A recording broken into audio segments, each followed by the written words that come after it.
Bonjour, je suis Isabelle Guéral, donc éducatrice encore pour quelques heures au foyer par Gabinière.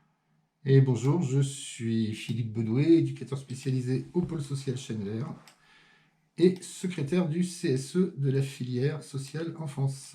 On va vous faire aujourd'hui un compte rendu du CSE qui s'est tenu hier, donc le 26 avril, au siège social de l'Anras. Donc, en début de séance, hier, nous avons lu une motion dont vous pourrez avoir tous les détails. Par là, il a dit, par là, il a dit. Donc, vous la cherchez, cette motion. Elle a été lue à chaque CSE d'ailleurs, afin de, voilà, pour l'égalité de traitement pour toutes et tous les salariés de l'ANRAS. En grosso modo, l'enjeu, c'est que tout simplement, dans le cadre des négociations qui sont en cours pour notre filière, il y a une possibilité qui est une prime de 183 € qui va permettre tout simplement d'augmenter les salaires de tout un chacun. Sauf que la difficulté, c'est que nos dirigeants politiques ont axé leur action sur les métiers en tension parce qu'il y a un manque de main-d'œuvre du fait notamment des salaires qui sont bas. Ils ont axé à l'origine leur effort de 183 € que sur les métiers éducatifs, et ça pour nous c'est parfaitement inacceptable. Et donc la motion elle a pour but d'expliquer que les fonctions support sont aussi importantes que les autres métiers dans le social enfance. Et bien entendu, il n'est pas question pour nous que les ouvriers, les maîtresses de maison, les surveillants de nuit, les cuisiniers, les secrétaires, les comptables n'aient pas le droit à cette augmentation de salaire, alors que d'autres y ont droit, d'autant plus qu'il y a des secteurs dans nos métiers où tout le monde y a eu le droit, notamment dans les EHPAD. Donc, au niveau de l'ordre du jour, il était prévu l'approbation des PV, des CSE précédents. On a eu un problème lors de l'enregistrement de ces CSE. Bien des phrases du PV étaient inaudibles.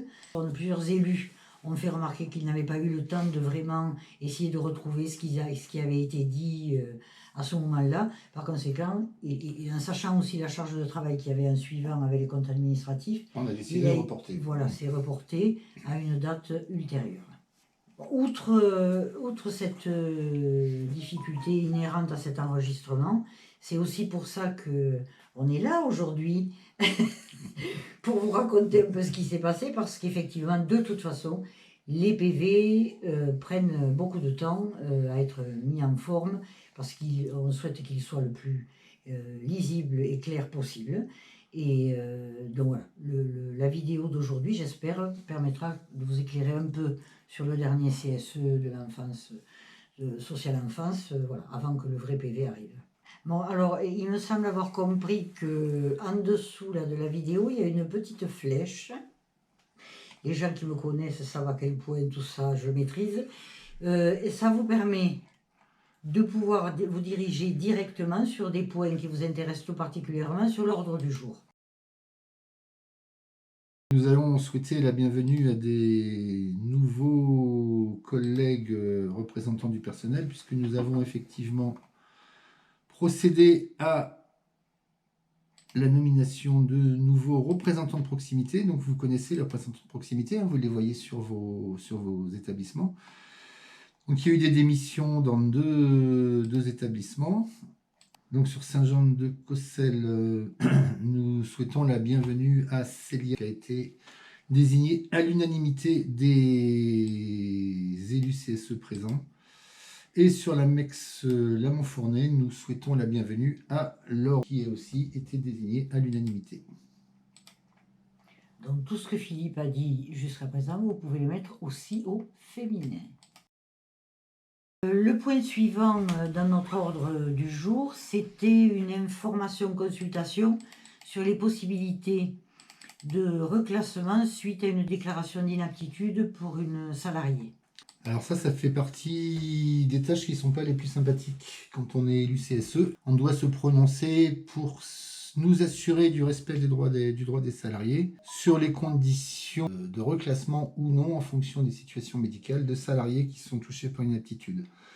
Grosso modo, une inaptitude, c'est la médecine du travail qui la décrète quand elle constate que pour protéger un salarié, il vaut mieux le mettre en arrêt maladie, quitte à ce qu'il perde son emploi, et c'est souvent ça, et c'est malheureux, plutôt que de risquer sa santé à continuer le travail. Là, en l'occurrence, nous étions sur une situation compliquée. Comme à chaque fois, ça doit faire la 10 ou 11e inaptitude que nous avons à étudier en CSE, ce qui est quand même énorme.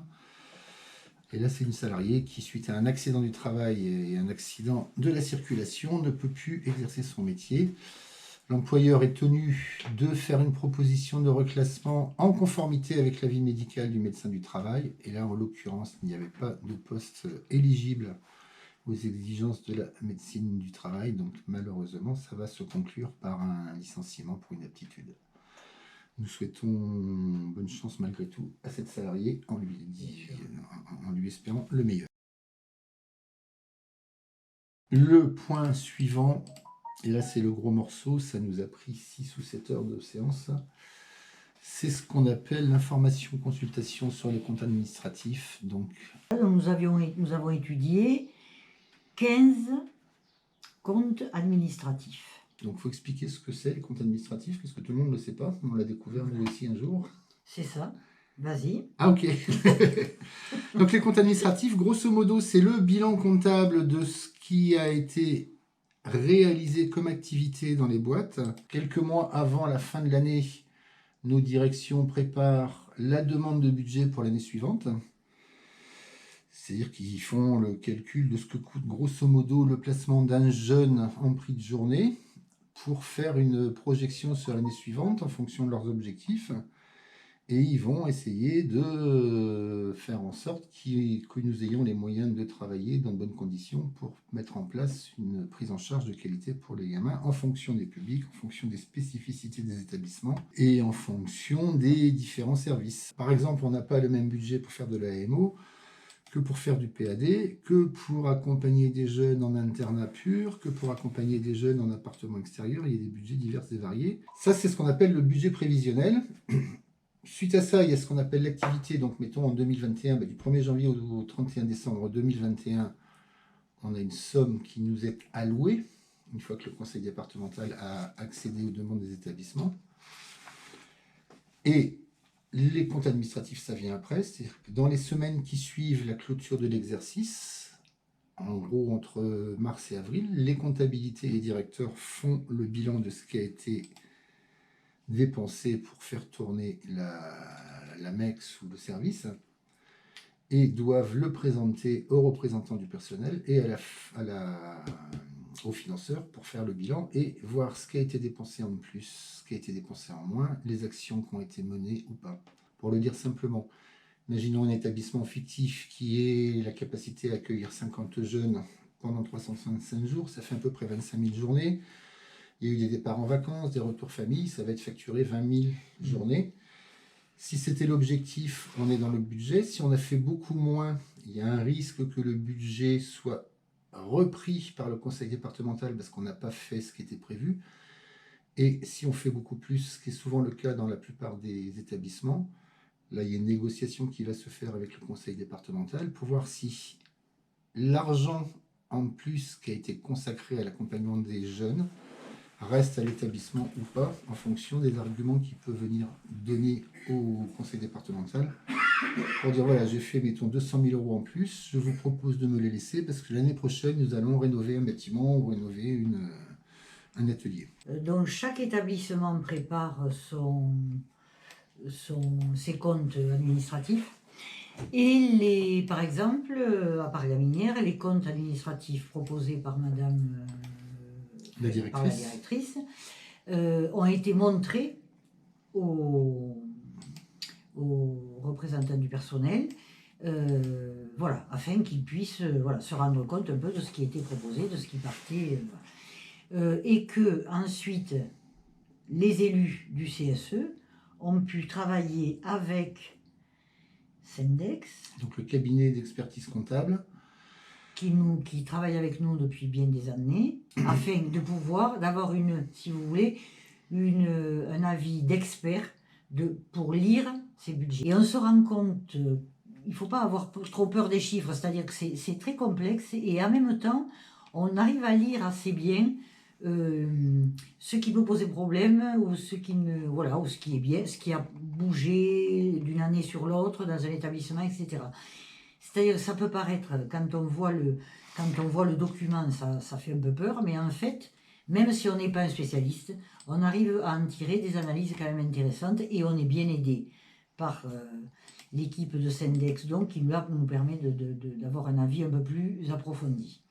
Ce que je voudrais dire aussi, c'est que pour une fois, cette année, on a eu les documents à peu près dans les temps.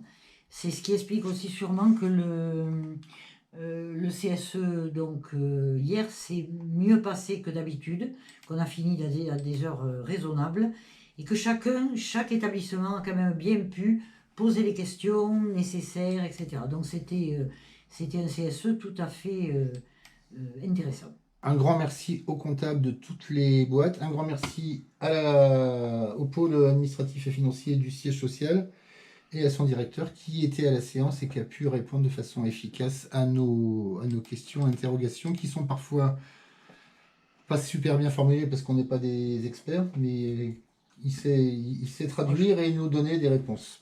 Donc c'est vrai que quand nos comptables préférés nous disent qu'ils ne sont pas trop disponibles pour les petits machins et les trucs, et voilà, il faut se dire que là, sur ces périodes-là, pour le compte administratif, pour les budgets à l'automne, elles ont vraiment une charge de travail terrible, surtout que vraiment il ne faut pas se tromper, il faut beaucoup de sérieux dans la démarche, et qu'elles ont en même temps, je dis elles parce que là où je travaille c'est des femmes, mais elles ont en même temps tout le reste du boulot, du fonctionnement de l'établissement à continuer à gérer tout ça. Donc les secrétariats et les comptabilités ont vraiment énormément de travail. Je vous invite à vous rapprocher de vos élus CSE et RP, dans la mesure où on a produit hier un extrait de délibération, c'est-à-dire que c'est une anticipation du PV. Je vous ai compilé l'ensemble des avis rédigés par les élus de vos boîtes. Ça vous est accessible dès maintenant, donc vous pourrez voir en gros ce qu'on a compris comme priorité et interrogation et inquiétude parfois sur les établissements en ce qui concerne les budgets. Et de toute façon, ça vous permettra de discuter avec eux parce qu'effectivement, il y a des éléments de compréhension de vos conditions de travail, parce que c'est ça que ça... Ça permet aussi, c'est parce qu'il est toujours intéressant d'aller voir un peu ailleurs, dans les autres établissements que l'on ne connaît pas bien, et de voir un peu comment ça se passe. Ou si vous avez entendu parler de difficultés qu'il peut y avoir dans tel établissement, voir un peu où ils en sont. C'est bien aussi de voir au niveau de la filière un peu tout ce qui se passe. Et c'est une bonne... photo. Donc on ne va pas vous faire le compte rendu effectivement de chaque rendu, puisqu'il y en a de chaque rendu de compte administratif, puisqu'il y en a 15 quand même, établissements, et surtout que vous aurez le PV dans quelques temps. Par contre, on souhaiterait globalement, au niveau de la filière, on a pu retrouver 3 points de vigilance. Il y a 2 points de vigilance que vraiment on retrouve au niveau de tous les établissements de la filière, et un 3e point un peu ciblé sur quelques établissements. Donc le premier point que nous pouvons relever, c'est le problème de la suractivité. Donc qu'est-ce que c'est la suractivité ? Grosso modo, vous avez une mission à accomplir par contrat avec le conseil départemental. Vous devez accueillir, mettons, 50 jeunes à l'année au terme de la protection de l'enfance. Il se trouve que dans beaucoup de situations, nos directions considèrent qu'ils ont des enveloppes insuffisantes pour faire l'activité pour différentes raisons. Notre président de filière nous expliquait qu'une des raisons de la suractivité tient au fait que nous ne sommes pas budgétés suffisamment pour pouvoir assurer le suivi de ces jeunes 7 jours sur 7, 365 jours par an. On est encore sur des méthodes de construction de budget assez anciennes où les jeunes partaient en vacances dans leur famille, rentraient le week-end, et c'est plus forcément le cas. Donc on était historiquement, même il y a 20 ou 25 ans, grosso modo, financé à 85% du taux d'occupation. C'est-à-dire qu'on avait 100 gamins, on était facturé 85, parce que globalement, la moyenne sur l'année, c'était ça. C'est plus le cas, on a maintenant beaucoup de jeunes, pour plein de raisons, qui sont là tout le temps, qui rentrent jamais en week-end chez eux, qui ne partent jamais en vacances chez eux, donc ils sont là 7 jours sur 7. Et nos budgets ne permettent pas d'embaucher suffisamment de personnel éducatif, entre autres, mais pas que, parce que ça concerne aussi les fonctions support, hein, pour assurer une prestation de qualité. Donc qu'est-ce qui se fait? Souvent, on a des effectifs inférieurs aux besoins réels de protection de l'enfance. Donc, même si on est prévu pour recevoir 50 jeunes, mais on se retrouve en avoir 55, 60, 65, 70, ça dépend des établissements. Donc, la différence entre ce que vous auriez dû faire dans votre établissement, mettons 50, et le nombre réel d'enfants que vous avez, 70, c'est ça la suractivité. Et ça permet de faire différentes... ça laisse de l'espace financier aux directeurs, aux directrices pour embaucher des doublures sur les soirées, embaucher des salariés pour le week-end qui ne sont pas forcément couverts par le budget initial. Ça, c'est la suractivité telle qu'elle est pratiquée.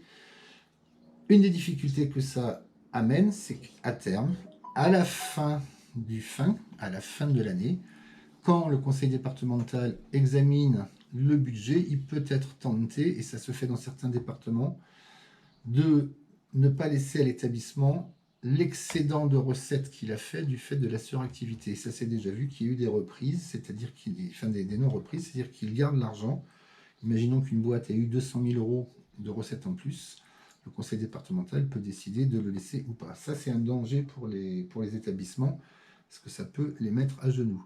Il arrive qu'on constate aussi sur la question de la suractivité, il y a une hausse, mettons, de 10 ou 15 ou 20% de l'effectif accueilli dans l'établissement, sans pour autant que ça soit suivi par une hausse de 5, 10, 15, 20% de l'effectif dédié à l'accompagnement des gamins. Ça s'appelle une hausse de productivité, c'est-à-dire qu'à un moment, il faut 50 éducs pour s'occuper de 70 jeunes, et il y a 50 éducs pour s'occuper de 90 jeunes. Ça, vous le vivez tous les jours dans vos boîtes, hein, quand vous avez un groupe de 8 qui passe à 10, quand vous avez des gamins très difficiles qu'il faut bien entendu accueillir sans moyens supplémentaires, c'est ce que vous vivez au quotidien, et ça, c'est compliqué parce que parfois, quand ça dure des jours, des semaines et des mois et des années, ça a un impact sur les conditions de travail des salariés, et ça peut même avoir un impact sur l'envie de rester ou pas dans le secteur qui, au vu de nos salaires dérisoires, peuvent faire réfléchir certains salariés. Dans ce que Philippe dit là, par rapport aux histoires de reprise du conseil départemental ou pas, le fait de travailler comme ça en CSE et de rencontrer, on se rend compte aussi à quel point il y a des différences de fonctionnement d'un conseil départemental à l'autre. Sur une association aussi importante, aussi grande que celle de l'ANRAS, on se rend compte franchement que, en fait, les établissements ne peuvent pas fonctionner, on ne peut pas vraiment harmoniser, par exemple, à se dire tant de gamins, tant d'éducs, des choses comme ça, on ne peut pas le faire parce que de toute façon, d'un établissement à l'autre et donc d'un conseil départemental à l'autre, il y aura des différences de traitement. C'est un problème aussi, bien sûr, politique. Voilà. Et il faut être extrêmement vigilant. Alors, l'association, ça peut permettre aussi d'essayer d'aider, quand même, de suppléer un peu à certaines choses. On peut se rendre compte, par exemple, il faut savoir, parce que ça, j'avais trouvé ça quand même, voilà, sur les deux CEF de l'ANRAS, les CEF sont, les tarificateurs des CEF, c'est la PJJ. Eh bien, la PJJ, il a fallu que l'ANRAS les mette au tribunal pour que la PJJ accepte de payer les congés. C'est-à-dire que jusqu'à présent, les congés des salariés des CEF n'étaient pas payés. On ne jette pas la pierre à la PJJ, mais voilà, ça, suivant un peu qui sont les tarificateurs, quel est le conseil départemental, il y a des vraies différences de fonctionnement. Donc le premier point là qui se dégage de ce CSE, c'est donc le problème de la suractivité. Le deuxième, c'est une utilisation extrêmement importante, beaucoup trop importante, de COP emploi. De façon globale, on se rend compte que l'usage de ce que nous appelons, et à juste titre, hein, c'est une définition qui n'est pas la nôtre, c'est la définition du Bureau international du travail, de l'emploi précaire, c'est-à-dire les CDD et l'intérim, est très très très important dans le secteur. On s'est rendu compte que sur la filière, il y avait des établissements qui avaient presque 50% du travail éducatif qui était fait par des gens ou en CDD ou en intérim. Ce que l'on constate, c'est qu'il y a effectivement une très très très forte montée en charge de Coop Emploi qui quand même, sur l'ensemble de l'ANRAS, a facturé 3 millions d'euros de prestations à l'ANRAS pour venir faire des remplacements dans à peu près tous les métiers, mais quand même essentiellement centrés sur ce qu'on appelle les travailleurs sociaux, donc les éducs, les AS, les moniteurs, les techniciens d'intervention sociale et familiale et autres métiers, ce qui est quand même extraordinairement élevé. En plus, un ou une éduc ne va pas être remplacé forcément, bien entendu, par un ou une éduc. Ça peut poser un vrai problème, c'est-à-dire que même un ou une TISF ou une AMEP, parce qu'on a pu voir ça, une AMEP n'est pas en mesure de toute façon, de par sa formation et de par sa qualification, de faire un rapport. Par conséquent, il ne s'agit pas de leur demander de faire des choses qu'ils ne savent pas faire. Mais par contre, effectivement, les titulaires se retrouvent en situation de pallier. Voilà. Alors que les directions peuvent nous dire, ah ben non, vous êtes remplacé, etc. Mais c'est pas un remplacement suffisamment pérenne, où on est tranquille et où les choses se font, même si on n'est pas là, quoi. Donc le boulot se retrouve aussi quand on rentre de congé ou autre. Il y a une vraie difficulté pour les salariés qui sont en CDD ou en CDI diplômés à être en charge de l'accueil et un petit peu de la formation sur le terrain de ces intervenants extérieurs qui souvent restent peu de temps parce qu'ils travaillent sur plusieurs établissements. Et donc effectivement, les éducateurs titulaires sont chargés de faire l'accueil, d'expliquer le fonctionnement du groupe, d'expliquer le règlement intérieur, d'expliquer tous ces éléments qui font la vie institutionnelle. Ils sont aussi en fait confrontés à des difficultés parce que très souvent, et c'est pas de leur faute, hein, c'est des gens qui sont là pour peu de temps, très souvent les personnes en intérim n'assument pas l'entièreté du métier d'éducateur ou d'éducatrice. Par exemple, une partie des gens qui sont en intérim, on ne leur demande pas de faire les rapports, de faire les rendez-vous avec le juge, avec l'ASE, avec les parents, avec le tribunal, avec l'école, avec l'entreprise, avec le maître de stage. Donc même s'il y a de l'effectif sur le groupe pour faire le boulot, il y a une grosse charge de travail qui reste à la charge des titulaires. Et ça pose un vrai problème, quoi. Et au point qu'il y a des établissements où il y a un début de grogne par rapport à ça, parce que ça a un vrai impact sur leurs conditions de travail, c'est-à-dire qu'ils ont plus de boulot, même s'ils se sont bondés par de l'intérim. Ce recours à l'intérim, ça a plusieurs conséquences. Moi, je m'imagine un gamin en internat éducatif dans une maison d'enfants qui voit passer 1, 2, 3, 4, 5, 10, 15, 20, 30 personnes dans l'année. En termes de repères, en termes de cohérence, en termes de stabilité, c'est pas repérant pour les enfants. Comment on peut faire institution avec 30, 40, 50% du personnel éducatif, entre autres, qui sont des étoiles filantes, dès qu'ils passent quelques jours et qui repartent, quoi. En plus, ce phénomène, je trouve, prend de l'ampleur du fait que les établissements grossissent. Et on va se dire que sur un établissement de taille humaine, nous dirons, les gens se connaissent, donc même s'il y a 2-3 personnes qui passent par là à un moment donné, c'est gérable parce que l'institution se tient. Je ne sais pas si je m'exprime bien, mais voilà. Il y a quelque chose qui se tient sur les équipes, les gens savent où ils en sont.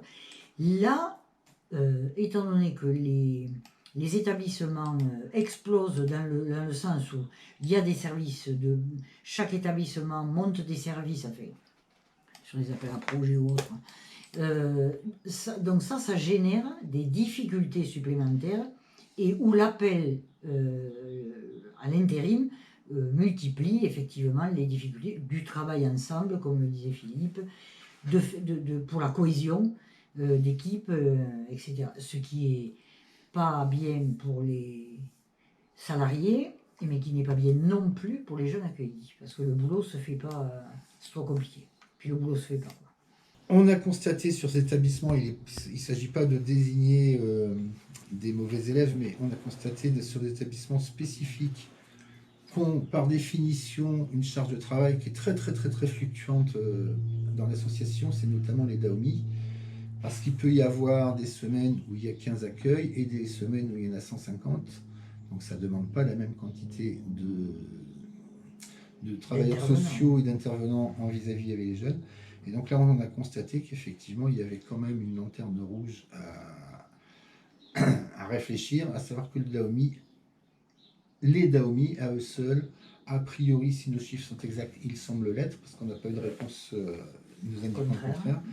Les DAOMI, à eux seuls, concentrent à peu près un tiers du recours à Coop Emploi pour l'ensemble de l'association. Donc ça nous pose un vrai questionnement.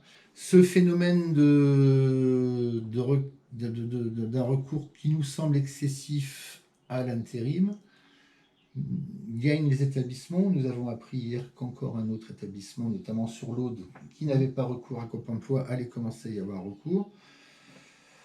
Nous avons des établissements qui ont décidé de ne pas le faire. A priori, la Montfournais sur les Hautes-Pyrénées, pour l'instant, n'a pas recours à Coop Emploi. Je pense qu'il y aura d'autres formes de réflexion à porter sur comment on peut assurer aux établissements d'avoir effectivement la capacité à remplacer les salariés quand ils sont en arrêt maladie, en congé et autres joyeusetés de la vie. Il faudra qu'effectivement, il puisse y avoir une discussion avec l'ANRAS pour trouver des solutions qui soient moins compliquées pour l'organisation des établissements. Le troisième point globalement que nous souhaitions relever aujourd'hui se situe au niveau des établissements en difficulté, voire en grande difficulté. Un établissement qui va très mal, quand c'est structurel, que ça fait plusieurs années que ça dure, que les salariés s'y sont épuisés, en sont partis, d'autres sont arrivés, quand des salariés se font malmener, quand des salariés ont l'impression de ne pas être entendus, quand ils tombent malades, etc.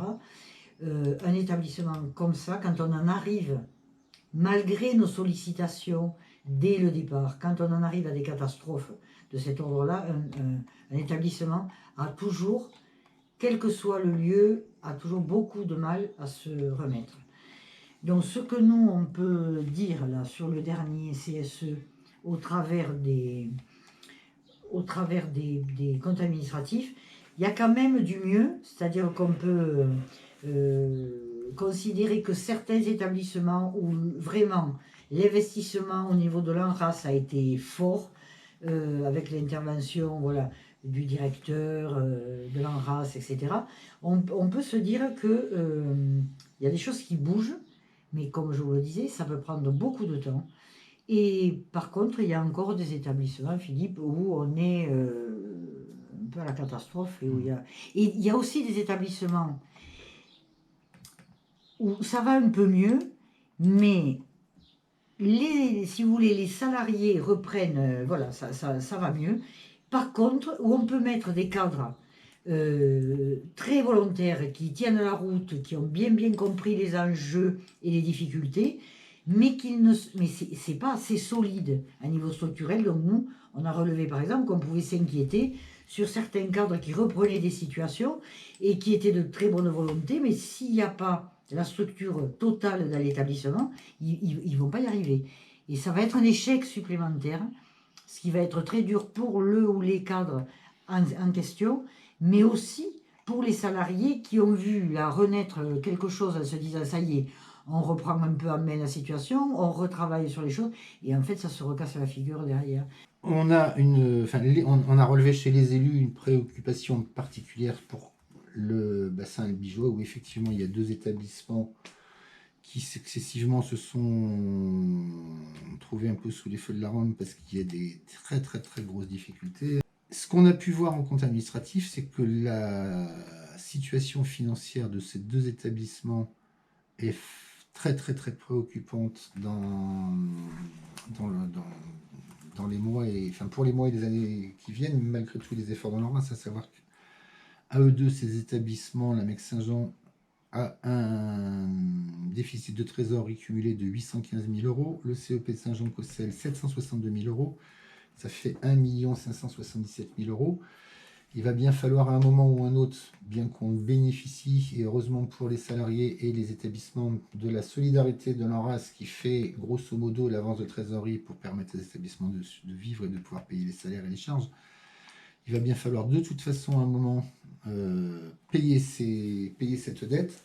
Et ça, de l'avis des élus de ces 2 établissements, ça pose problème dans la mesure où il va falloir rembourser cette dette et à la fois négocier du budget pour la restructuration qui, pour l'instant, semble aller vers une fusion des 2 établissements et d'une séparation avec le médico-social. On espère qu'on a été assez clair et qu'on vous souhaite une bonne fin de journée. Allez, salut. Merci beaucoup de votre attention et je vous souhaite une bonne fin de journée.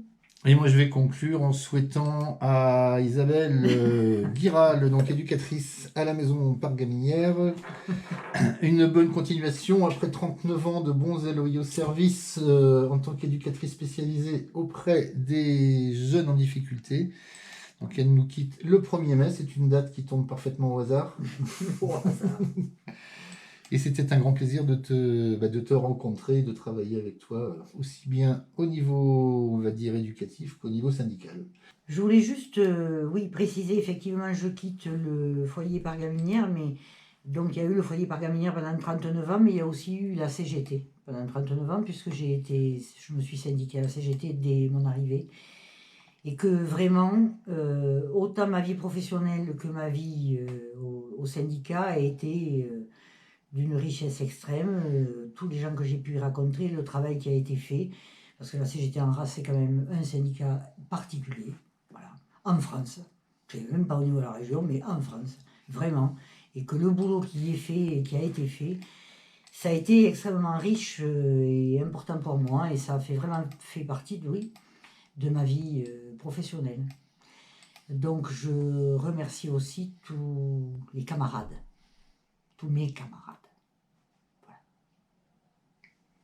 Merci Isabelle. Merci.